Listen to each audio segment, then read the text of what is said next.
कोणाचे असले तरी सांगितलं ना तुम्हाला, कोणाचे असलं तरी शोभून काही दिसतच नाहीये. शोभायला की नाहीच आहे ती. आता शेवटी काय असतं, गदड उकांड्यावरच लोळणार आहे. त्याला किती धुवून आणा तुम्ही. त्यामुळे हे राजकीय पक्ष सगळे सारखे कोणासंग युती सुद्धा सांगता येणार काय म्हणावं कोण पाहिजे. आता जर आम्ही म्हणतो हा हे पाहिजेत ते पाहिजेत, अहो युत्याच कळणार कोणासंग कोणाचे आहेत. भाजपची राष्ट्रवादी संघ आहे, राष्ट्रवादीची काँग्रेस संघ आहे, काँग्रेसची बेसरामा संघ आहे. अरे कोण कोणासंग करतं युतीच मिळ लागत नाहीये. म्हणजे विरोधकच नाही राहिला आता.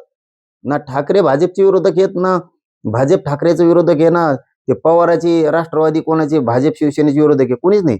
यांनी ज्या त्या महानगरपालिकेत त्यांच्या सोयीनुसार युत्या केल्या.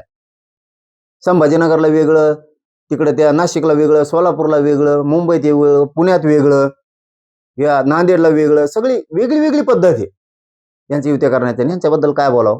पण त्यावेळेस होतं ते स्टेटमेंट होतं ते खरं होतं. त्याला काय की त्यावेळेस ती मन आहे खेड्यात की मुंबईत ठाकरेच पाहिजे. काय वाईट आहे त्याच्यात एवढं.